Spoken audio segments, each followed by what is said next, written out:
Hello, I'm James Williams.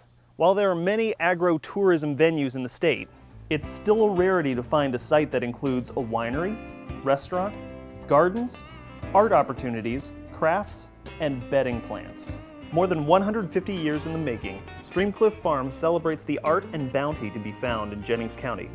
Betty Manning's family purchased this land from the estate of James Harmon, who passed away in 1863. Harmon's father had received the original land grant from George Washington for his service during the War of Independence.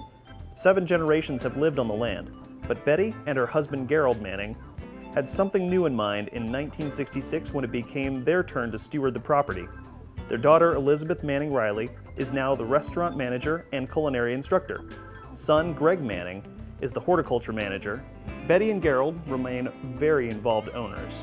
Dad has always been interested in blacksmithing, and Mom has been interested in primitive arts and crafts, and also cooking and growing herbs. They did a lot of craft fairs and then holiday open houses here on the farm, and then later built greenhouses for the plants, and then the restaurant started, and then most recently the winery has been added. Looking at Streamcliff Farm as a whole, it's easy to see how the Mannings' love of art, nature, and family have intertwined. Betty is a painter and Elizabeth is a former high school art teacher. Gerald and son Greg are the winemakers.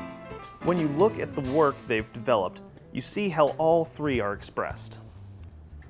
Betty's green thumb and artistic sensibility seems to have sparked the growth. Her dried wreaths were so popular that she needed annually to grow more and more flowers and herbs. Today, in their greenhouses, the Mannings grow several hundred types of herbs, perennials, heirloom roses, and annuals. Besides selling the plants, Betty designed the 6 quilt gardens to honor her grandmother, Luella. This has become a popular destination for locals and visitors for reunions and gatherings. Recently, they've added a wedding bridge and sanctuary garden, a small outdoor church. The fairy garden allows children to explore in their own way. The gardens also provide subject matter for many art and craft classes offered each year. The plants figure prominently in another area. Betty's gift for combining herbs with down-home Indiana comfort food had natives clamoring for some of her dill and rosemary chicken salad or raspberry cheesecake to take home. The Twigs and Sprigs restaurant opened in 1995 as a logical extension. In 2006, the family decided to open the farm winery. With a mix of dry, semi-sweet, and sweet wines, there are lots of small batch choices. The label artwork designed by family members features notable Streamcliff equines, with one exception. Their sweet raspberry wine, the Pink Pig, sports a label designed by Betty and Gerald's 5-year-old granddaughter.